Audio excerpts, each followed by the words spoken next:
बिस्मिल्लाहिर्रहमानिर्रहीम, अस्सलाम वालेकुम। ये हमारा जो है डिस्ट्रीब्यूटेड डेटाबेस सिस्टम का फर्स्ट ट्यूटोरियल है और इस ट्यूटोरियल में हम लोग ना इसका इंट्रोडक्शन देखेंगे। इसमें हम लोग देखेंगे व्हाट इज़ डिस्ट्रीब्यूटेड डेटाबेस।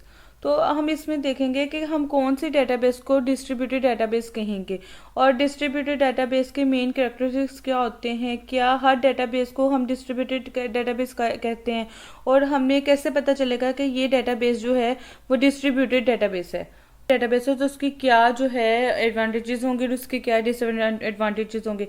तो आज ये सारी चीज़ें इस लेक्चर में कवर करेंगे। तो सबसे पहले हम देखेंगे व्हाट इज़ डिस्ट्रीब्यूटेड डेटाबेस। तो इसकी डेफिनेशन देखेंगे, इसकी डेफिनेशन को देखेंगे तो उससे काफ़ी चीज़ें आपको कवर हो जाएंगी। इसे डेफिनेशन से स्टार्ट करते हैं कि डिस्ट्रीब्यूटेड डेटाबेस जो है वो क्या होता है। एक collection of logically interrelated database that are spread physically across multiple locations connected by a data communication link.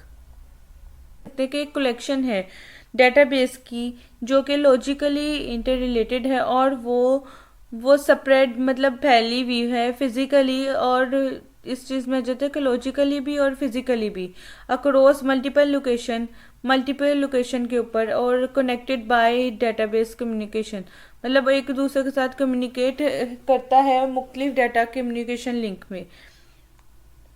तो अगर हम इसको बहुत हम इजी वर्ड्स में बात करें कि हम कह सकते हैं कि डिस्ट्रीब्यूटेड डेटाबेस जो है लॉजिकली जो है वो कम्युनिकेट करता है, ठीक है, कनेक्टेड है उसकी लोकेशन पर, मुख्तलिफ लोकेशन से एक दूसरे के साथ जो डाटा कलेक्ट कर रहता है वो किसी भी कम्युनिकेशन लिंक के साथ या किसी भी एक मीडियम के साथ जो है कनेक्ट करता है। अब इस डेफिनेशन को हमें काफ़ी ज़्यादा जो है प्रॉब्लम सॉल्व होती है कि बट इस डेफिनेशन में दो मेन चीज़ें हैं जिसकी तरफ हमने फोकस करना है। वो है हमारे पास two important terms in this definitions are logically और इंटर रिलेटेड डेटाबेस, ठीक है। कुछ डेटाबेसेस हैं जो कि लॉजिकली इंटर रिलेटेड हैं एक दूसरे के साथ, और उसके बाद दूसरा पॉइंट है distributed over a computer network, और जो है उनको डिस्ट्रीब्यूट कर दिया गया है कि किसी भी कंप्यूटर नेटवर्क के ऊपर उनको डिस्ट्रीब्यूट कर दिया गया है। तो ये दो जो हैं पॉइंट ऐसे हैं जो कि डिस्ट्रीब्यूटेड डेटाबेस को जो कवर करते हैं। तो मतलब कुछ डेटाबेसेस हैं जो कि मुख्तलिफ साइट्स पे पड़ी हुई हैं, उनको जो है मतलब वो एक कंट्री के ऊपर हो सकती हैं, एक सिटी के ऊपर हो सकती हैं, वो एक कंप्यूटर के अंदर भी हम लोग रख सकते हैं कि अब एक लैब के ऊपर हम मुख्तलिफ सिस्टम्स के ऊपर है उसको डेटाबेसेस को हम बना के जो है उनको लॉजिकली जो है वो एक दूसरे के साथ जो है रिलेट कर सकते हैं। और इसी तरह आप उनको मुख्तलिफ कंट्रीज़ के अंदर जो है उसको लॉजिकली के डेटाबेस बना के उनको इंटर रिलेट कर सकते हैं। तो अब उनको आप जब भी जो है लॉजिकली जो है इंटर रिलेट तो कर देंगे, बट उनको जब आप डिस्ट्रीब्यूट करेंगे तो उसके लिए आपको जो कोई ना कोई कंप्यूटर नेटवर्क्स का सहारा लेना पड़ता है। तो जैसे हमने पिछले वीडियो में बताया था कि आपको डिस्ट्रीब्यूटेड डेटाबेस से पहले आपको कुछ बेसिक्स जो है नेटवर्क से कंसेप्ट का पता होना चाहिए, और इंट्रोडक्शन जो है डेटाबेस का भी आना चाहिए, ठीक है। तो यही दो बातें हमारे पास है कि हमें हमारे डेटाबेस में लॉजिकली कैसे जो है इंटररिलेट करेंगी और जो उनको हम डिस्ट्रीब्यूट किस तरह से कैसे कर सकते हैं। तो जैसे हम इस डायग्राम से देखें कि तो यहाँ पे हमारे डिफरेंट साइट्स है, साइट 1 है, साइट 2 है और ये साइट 3 है। मुख्तलिफ डेटाबेसेस जो हैं, मुख्तलिफ डेटाबेसेस को जो है हम लोग किस तरह से रिलेट करेंगे, ये लॉजिकली इस तरह से कनेक्टेड भी हैं और किसी नेटवर्क के ऊपर जो है वो स्प्रेड कर दी गई हैं या फिर डिस्ट्रीब्यूट कर दी गई हैं। तो अब हम इन चीज़ों को देखें कि साइट को इसको अगर मैं कह दूं लोकेशन के लिहाज से मैं देखूं तो ये एक मेरे पास डेटाबेस जो है अगर मैं कह दूं एक पेशावर में है, कोई भी आप कह सकते हो, यहाँ पे कोई पेशावर में है, ये मुल्तान में है और ये लाहौर में है, ये कराची में है, ठीक है। ये सारी डेटाबेसेस आपस में जो है कनेक्टेड हैं, ठीक है, और ये कोयटा में पड़ी हुई है।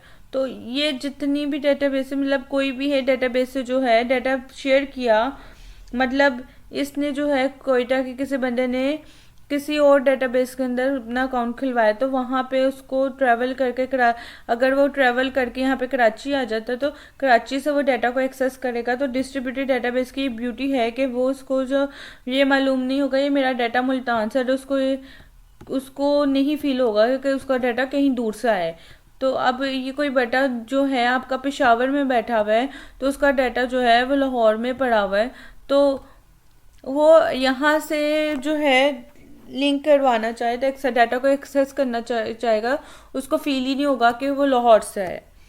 ठीक है, तो ये चीज़ें जो है इसमें काफ़ी ज़्यादा इसमें डिस्ट्रीब्यूटेड डेटाबेस की एक ये कह लो एडवांटेज है ये।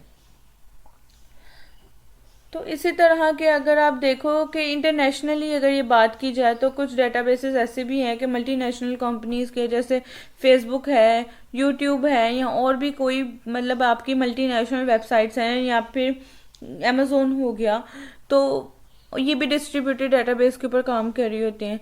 तो ये किस तरह से करते हैं, वो क्या उनकी डेटाबेस कि एक ज़रूरी नहीं है कि एक ही जगह सारी डेटाबेस बनी हुई है, डिफरेंट प्लेसेस पे पड़ी हुई होती हैं, तो वो सारी की सारी डेटाबेस जो है वो एक दूसरे के साथ रिलेट कर रही होती हैं। अब वो बंदा जो है ट्रैवल करके दुबई आ जाता है, तो उस दुबई से उस डेटाबेस को एक्सेस करेगा तो उसको ये फील ही नहीं होगा कि वो दुबई से आ रहा है डाटा। ठीक हो गया, तो ये सारी डेटाबेस लॉजिकली जो है एक दूसरे के साथ कनेक्टेड हैं, और ये जो है कम्युनिकेशन नेटवर्क के ऊपर जो है उसको स्प्रेड कर दिया गया है। मतलब हमारे पास एक कम्युनिकेशन नेटवर्क है, और देन ये नेटवर्क जो है लंदन में हो सकता है, कराची में हो सकता है, दुबई में हो सकता है, लाहौर में हो सकता है, मतलब डिफरेंट सिटीज़ और कंट्रीज में काम कर रहा है। तो हर सिटी और कंट्री की जो है डेटाबेस जो है आपस में जो इंटरलिंक कर रही होती है, तो कनेक्ट कर रही है। अब इसके जो है नुकसानात तो हम बाद में देखेंगे। अब इसी को हम लोग सेंट्रलाइज डेटाबेस की जो है देखें, तो ये देखो सेंट्रलाइज, तो आपकी जो डेटाबेस एक ही साइट पे पड़ी हुई है और उसके सारे सिस्टम्स को जो है उसके साथ कनेक्ट कर दिया गया है। तो अब साइट 4 ने डाटा एक्सेस करना है तो उसको पहले जो है साइट 4 से कनेक्ट है, तो उसको ये साइट 2 को टच करके जो है उस डेटाबेस तक जाना पड़ेगा, तो उसकी जो कम्युनिकेशन के चार्जेस जो हैं वो बढ़ जाएंगे। तो इस तरह इसकी बजाय अगर वो उसकी डेटाबेस जो है डिस्ट्रीब्यूटेड डेटाबेस होती, तो यहाँ पे जो है रिकॉर्ड मतलब पड़ा हुआ है, सारी साइट्स पे पड़ा हुआ है, रजिस्टर किया हुआ है साइट पे, तो उसका रिकॉर्ड यहाँ से जो है इंसर्ट तो होगा, लेकिन ये जो है रिकॉर्ड जो है उसके करीब तरीन जो डेटाबेस होगी उसके अंदर जो है वो स्टोर हो जाएगा।